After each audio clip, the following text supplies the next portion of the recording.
following is a presentation of Main Street Media, your source for news, sports, and information on Main Street in Middle Tennessee.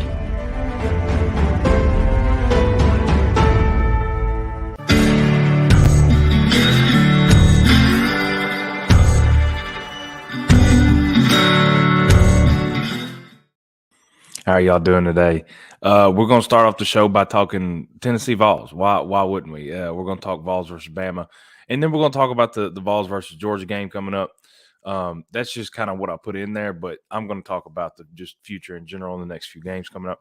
And then we're going to talk about the Atlanta Braves. They bowed out in the postseason the other day, so we're going to talk about that. And then, of course, we're going to end off with high school sports. We got a lot of fun stuff to go over on that. So let's go ahead and get into it. Vols versus Bama. Now, I forgot to bring up my DMA read that I have to do here in a minute. So if you're looking at me, I'm just looking that up. All right. Just make sure I have that next to me. All right. Now, as most of you know, I am a Tennessee Volunteer fan. And Saturday evening, the Tennessee Volunteers beat we got somebody coming in. Just I guess they just locked the door. I don't know if y'all can hear them or not. The Tennessee Volunteers beat Alabama on Saturday for the first time in 15 years. It had been a decade and a half. And I did a little bit of celebrating. I know other Tennessee fans did too. I wanted to be in Knoxville because I wanted to help carry that goalpost to the river. I knew that's where it was going. So I wanted to be there, but I couldn't make it. But I'm happy for the fans that were there. I'm proud of the team. I'm proud of Coach Heupel. I think the whole thing has been really fun to watch. There's a lot to undress when you're talking about this game, and there's something that just keeps popping out at me. Bryce Young threw for 455 yards. And that's the only thing that people seem to be looking at as far as the defense goes. I realize that Bryce Young threw for 455 yards. I get that. And Tennessee's pass defense is not good. It's not. But I think they catch a lot of slack, and they're not that bad. He threw 52 passes. He threw 52 passes on Saturday evening. Of course, he ended up with 450 yards. The way Tennessee plays offense, it forces other teams to play like that. Tennessee's pass offense gives up a bunch of yards because other teams have to throw the ball to keep up. Tennessee's run defense, the numbers look better than it might actually be because teams don't get to run the ball against Tennessee. So don't let the numbers get you skewed too much. I think Tennessee defense is playing okay. I mean, obviously it was good enough to beat Bama. And I know you look at it and they say you give up 49 points. Yeah, well, you scored 52. So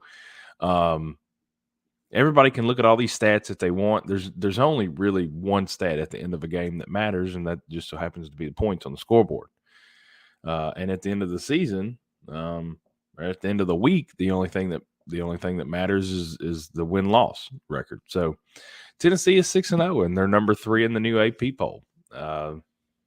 As a Tennessee fan, and I'm going to get into this, I got to go ahead and say it before I forget it, but as a Tennessee fan, and this is what I'm going to talk about with Georgia and all these other teams, I've been talking to Georgia fans, and they're kind of what you would call worried, more or less. And I had a Georgia fan who's been a Georgia fan for a long time. He came up to me last night and he said that he thinks Tennessee's going to win by 17 points. I'm not making that up. That's not my prediction. That's not what I think. That's what he said. And I told him, I said, I think it'll be closer than that. I don't think either one of these teams are going to run away with it. But for the first time, and this is what I need to get across. This is my point. This is the whole thing that I've been thinking about all week long. For the first time in a very long time, I know that Tennessee is going to play football when they show up. And I know, and it doesn't matter who they're playing against. It doesn't matter who they're playing against. They're not just going to pack their crap up at halftime and go home. We've seen a lot of that. We've seen a lot of that over the past few years, especially. Tennessee fans know exactly what I'm talking about. They're not just going to pack their crap up and go home at half. This team is going to make you play football. And I don't care who they're playing. They can beat anybody because this offense can play. This offense is going to score against anybody. Are they going to drop 52 on everybody? No, of course not. They didn't even score 40 against Florida. But the offense is good enough that they're going to be in football games. And it's been a long time since I felt like that. This Tennessee team can show up on any field and beat anybody. And it's been a long time since I could say that. So these Alabama games and these Georgia games, now it's not just, oh, let's hang around with them. And, if it's still close in the second half, there's been a lot of moral victories, and there's been a lot of just in regular they're losses. Moral victories are losses. But the Tennessee fans have had to deal with that for a long time. And now the moral victory stuff doesn't really matter to me. And I mean, of course I want to win, but at the end of the day, winning and losing is not what I'm thinking about before the game. What I'm thinking about before the game is I know that these Tennessee Volunteers are going to show up and they're going to be ready to play football. Josh Heupel's got a group of kids that they may have been 3 stars, they may have been transfers, but they believe in themselves right now. They think they're the number 1 team in the country, and that's more than half the battle. This is the Southeastern Conference of football. All of these kids have talent. Now, there are other teams that have more talent. Obviously, you look at the way like A&M and Alabama and Georgia, you look at the way they've recruited, their rosters are better than Tennessee's. It don't matter right now. Those kids on Tennessee's roster, they think they're the greatest team in the country. And when you show up and you play with that type of confidence and swagger, you have a chance to beat anybody because you believe in yourself. And this team believes in itself. Like I said, I'm gonna enjoy watching it because it's been a long time since I felt like this team now. Like Tennessee could lose to Kentucky. They could lose to Kentucky. They could lose to South Carolina. Any given Saturday, anything can happen. But the difference is, instead of losing now to a team like South Carolina or Missouri or Kentucky, if you lose to one of those teams beforehand, it was like, oh, well, we tried, la, la, la. Now, those teams better show up or they're going to get ran. And I think everybody knows that. Now, Tennessee's going to have to do everything they can to beat them. They can do that. But to teams like Kentucky, don't get me wrong, Tennessee can lose to Kentucky. But Kentucky has to play a much better game to beat Tennessee than Tennessee has to play to beat Kentucky. Tennessee's going to show up, and they're going to put up points. And your boys, whoever they are, they better be ready to play football. And that's the first time I felt like that in a long time.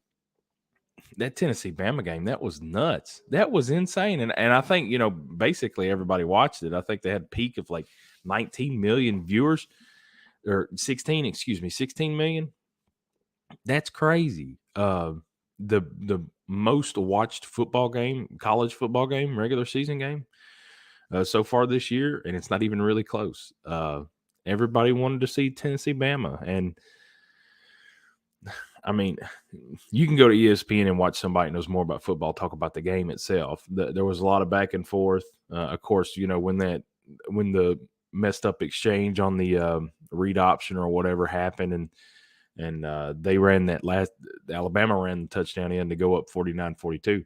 I know a lot of people thought, oh, yep, there it goes. Bama's going to just take over now. And a lot of people have said that. A lot of people said the same thing I'm saying right now. But I never really lost faith. The only time my dad's calling me, I got to tell y'all why he's calling me. He's found him a possum. He has caught him a possum. And so now I have to take a possum off. This is ridiculous, y'all. I live in Dixon, Tennessee, and I have to take off possums from my dad. I want to sit here and talk about Tennessee football, and I got to deal with wild animals. If he calls me back again, I'm going to go find him, and I'm going to beat him up because I declined his call. He better not call me again. But Tennessee, Alabama, Saturday, it's the game itself. You can go listen to anybody talk about the game itself. A lot of back and forth. I thought Bama was going to take over on that fumble, but Tennessee never wavered. But they just never flinched. Austin Price said that.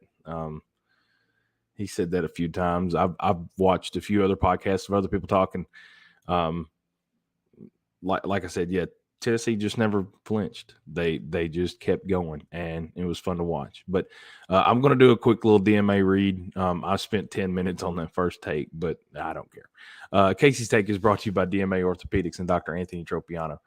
Dr. Anthony Tropiano provides patients with prompt, effective treatment using the best technology available and in a manner that is compassionate and understanding of their needs.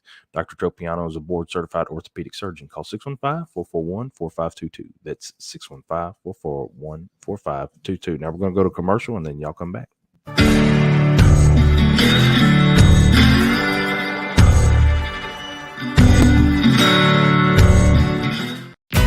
Here at Dixon Medical Associates, we've got you covered from neck to toe. Our orthopedics team offers services in sports medicine, foot and ankle reconstruction, spinal surgery, and more. We also have in-house imaging and physical therapy. Dixon Medical Associates, we specialize in what moves you.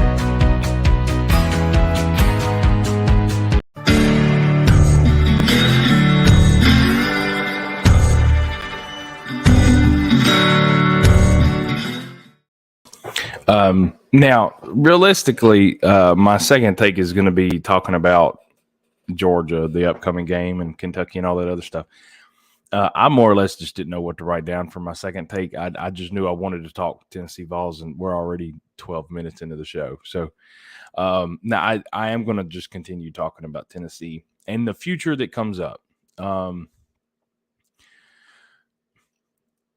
think Tennessee should beat South Carolina, UT Martin, Missouri, Vanderbilt. The Kentucky game is difficult. Kentucky's a good football team. And Georgia, obviously, is very difficult. That gives Tennessee a chance to have a 10-win regular season. Just right now. Now, I know there are a lot of Tennessee fans that feel like, national championship maybe, and you can't tell them no different right now. Now, nobody gets what's the word? Crowned. That's what I'm looking for. Nobody gets crowned after 6 weeks. And everybody's got a Twitter account, and you've got ESPN, so everybody's going to talk about it. Everybody's going to talk about what the future looks like for everybody else. But I know once the season's not over. Season's just it's really just begun. If Tennessee wanted a national championship, they're 6-0 right now.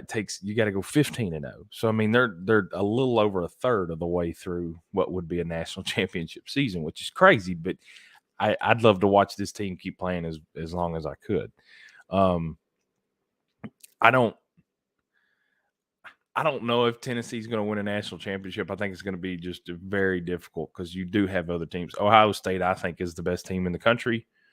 Or I think they're the best team in the country. I think Tennessee has the best resume. Georgia has the best defense. And then you have kind of a spattering. I think Michigan's not bad. Michigan's a really good football team. Clemson kind of scares me. There's a lot of other things that are happening. There's a lot of other games, a lot of other teams, and there's a lot of stuff left. But right now, I mean, I feel like Tennessee can sleepwalk through a 10-win season just in the regular season schedule with a coach in year two, a new coach in year two after 25 transfers left 2 or 3 years ago. That's crazy. The upward trajectory of Tennessee football, I mean, it's to the moon right now. There had to be at least 30 recruits at that Alabama game. And I know there were at least 10 5-stars that are stretched over the next few years. They wanted Carnell Tate, the number one receiver, 5-star. He's committed to Ohio State. Ohio State wouldn't let him come to Knoxville. That tells you how scared they are. But the future looks great for Tennessee. Win or lose against Georgia. I think they're going to beat Kentucky. I think they should beat everybody else. The Georgia game is going to be difficult. I was on my burner account on Twitter the other day, and some Georgia fan was like, this Tennessee defense, I don't think they're going to put up 28 points on the Georgia defense. I said, you're right. They're going to put up 42. And that's just me talking. I just like to give people a hard time.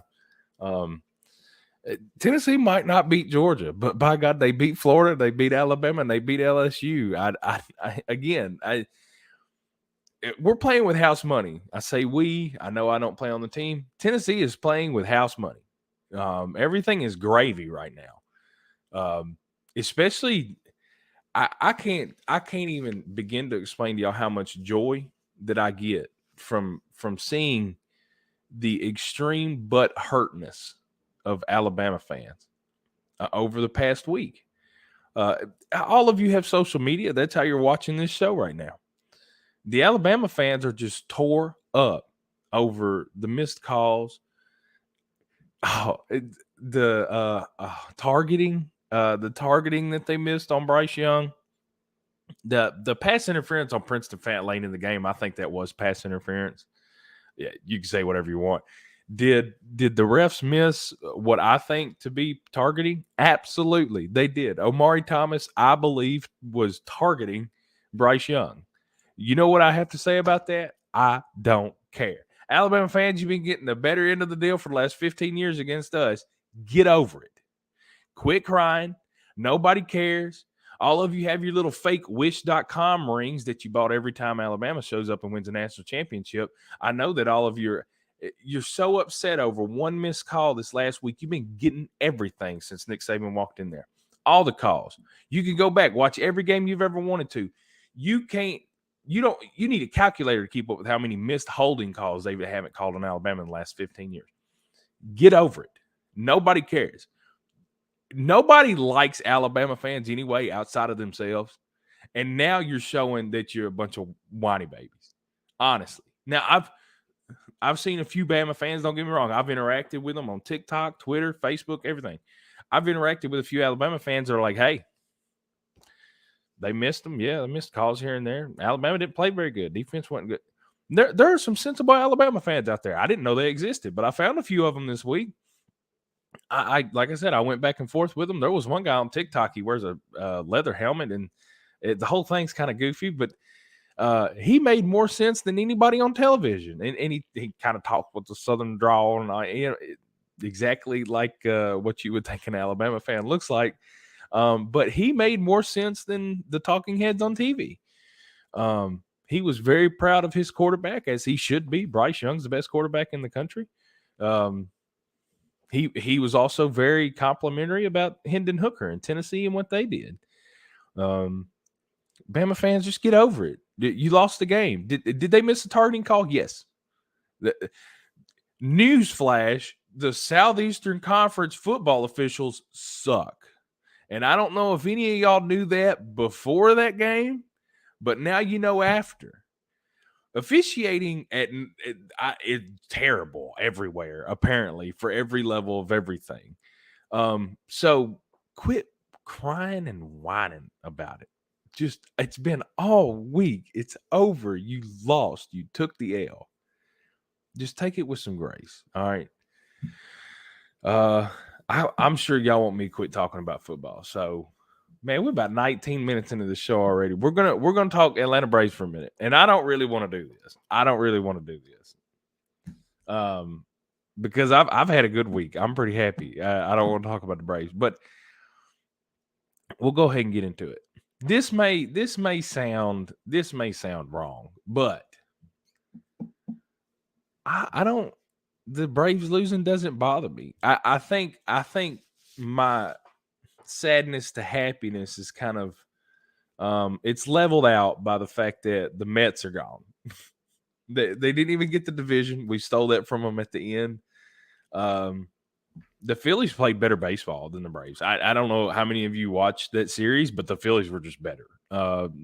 Braves offense wasn't very good. Braves pitching wasn't very good. They didn't look like the team that should win the World Series. However, the Phillies looked really good. The Astros have looked good over on the other side. The Phillies and the Padres are playing. I think the Padres took game one. I'm a fan of the old Padres. I used to love Trevor Hoffman was one of my favorite pitchers ever. But I wouldn't mind seeing the Padres do some good. I don't care for some of the players they have now. I'm not a big Manny Machado fan. I just never have been. I also don't like Clevenger. I don't know. I guess it's just the way he winds up. I don't know. I'm weird. But the Braves are out. They won the World Series last year. Like I said, they took away everything from the Mets. I mean, they just took everything from the Mets this year, which still makes me smile. And the fact that the Braves got eliminated the other day and I'm still smiling about something they did this year, I think I'll be okay. Braves fans, 5 straight division crowns, last year's World Series. They're still the reigning champs as of right now. There's a lot to be happy about with this team. I still love the Atlanta Braves. I think, they just played a hot team and they weren't good when they needed to be. That happens. It really does. It happens a lot. But the season's over. This is the last time we're probably going to talk about the Braves, unless I just get bored and want to bring them up one day, which might happen. Let's be honest. But the season is over. It is for the Mets too, and it still makes me just so happy. Now, looking forward to next year, there's these Twitter rumors. I don't really know how true this is, but apparently, and Bleacher Report even sent out an article a few months ago that said Jacob deGrom wants to be an Atlanta Brave. Now, I don't know how true that is, but deGrom is he is going to be a free agent. And I know he's got health issues. I don't care. I want Jacob deGrom on this pitching staff with Strider and Fried and Kyle Wright, who led the majors in wins, and he's going to be the number 4 starter. And then Mike Soroka is going to be healthy one day. One of these days, Mike Soroka is going to be healthy. And the only thing I can hope is that he's still in a Braves uniform when he finally gets back out there. I want to see Mike Soroka pitch. I don't really want to see Morton struggle for another 4 months before he turns it on. But a pitching rotation with Fried, deGrom, Strider, Wright, and a healthy Soroka, that's a pretty good pitching rotation. So the future still looks up for the Braves. They've got I think 87 players that are signed through 2029 or whatever. That's an exaggeration, please. They've got the young core is signed through quite a few years. A lot of talent. I'm happy with this Braves team. This year kind of sucked. Yeah, I mean, you would have liked to finish off a little bit better, but kudos to the Phillies. They were playing well when they needed to. Braves weren't. Like I said, the Mets have gone home. The Dodgers have gone home. I need the Yankees to lose because I hate the evil empire. I kind of want the Astros to lose too because they're still technically cheaters in my mind. I guess we're all in Padres. Are we all in Padres? Is that how we all feel? I tell you what, we're going to go to a commercial, and then we're going to come back, do a DMA read. And when we get back, we're going to talk about high school sports. And then y'all follow me on Twitter and let me know if we're all in on Padres. So let's go to commercial.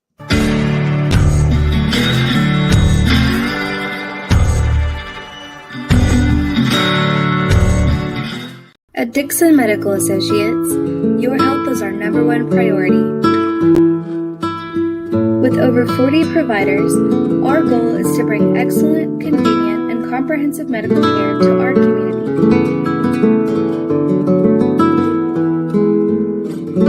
Dixon Medical Associates, a destination for care.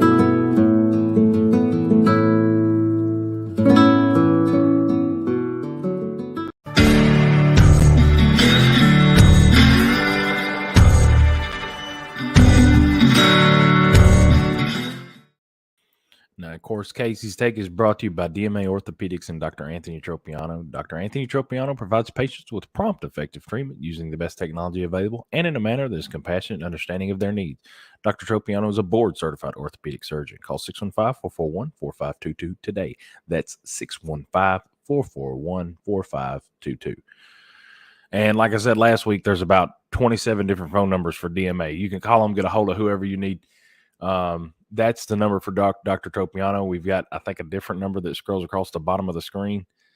Call, ask for Tropiano 452. No, we got the same number on the bottom of the screen. I guess that got changed up.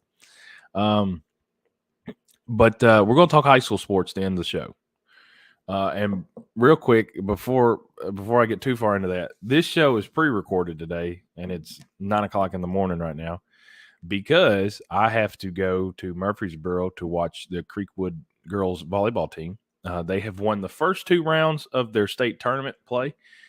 If they win today, they lock in their game on Friday for a state championship, which I think that would make them the second team ever in Creekwood history to play for a state championship. So that's why I look kind of groggy, and that's why my mind's moving kind of slow, because it is early in the morning for me. I'm a night owl. Anybody that knows me knows that I don't go to sleep until about 3:00 in the morning. So it is early for me right now. But we've got some great volleyball right now. And the Dixon girls made it all the way to sectional after having a pretty tumultuous season. I mean, they had a few players that didn't finish the season, and I mean, to still get to the sectional round with a pretty young group, I think that's awesome for Coach Clements and that group. Cheatham, Coach Garrett, this was her first year coaching them. They didn't have the greatest year that they wanted, but I think they're going to get things turned around there. Sycamore had a great season. Sycamore made it all the way to a sectional round and bowed out against Central Magnet. And then Harpeth had a pretty good year too, but I want to say they lost in region semifinal play. So, of course, soccer for everybody's over except for, let's see, Cheatham. Cheatham girls, they play tonight. They play tonight for a region championship. Yeah, I think they play tonight for region championship, and then Saturday will probably be their sectional game. Whew, a lot going on, and I ain't even got to football yet. Lord have mercy. Creekwood Glencliff Friday. Dixon's at Cane Ridge. That's going to be a hard one for Dixon. Creekwood's going to beat Glencliff by about 40. And they're going to take their foot off the gas somewhere around halftime, and Creekwood's still going to destroy Glencliff. And then over, Sycamore is hosting Fairview. I think that's homecoming, which is crazy because Fairview's a really good game. They're a really good team. I don't like scheduling the good teams for homecoming. Not that Sycamore can't win that game. They've been playing like crazy lately. I think they can win the game, but it's going to take a Herculean effort. Cheatham is on the road at Waverly Central. That's a nasty offense. Waverly Central is going to score a lot of points. Harpeth at Hickman County. That's usually a pretty tightly contested game. But all the Cheatham teams were off last week. Dixon lost to Smyrna. Creekwood easily took down Hillwood. But we got some state volleyball stuff. I got to go get ready for that. We've had a full show. I wish it could have been a little bit better because it is just early in the morning for me. I wanted to talk balls. I've been wanting to do it all week long. There's so much stuff I wanted to get off my chest, and I'm glad you guys came. You guys and girls came and hung out with me while we did that. But been a full show. I got to go get ready. Hey, one more thing for high school sports. Bowling season's right around the corner. We start Monday, Creekwood against Dixon County. The in-county rivalry should be a fun match. But we will see you boys and girls next week. Thanks for hanging out with me. Y'all have a wonderful evening.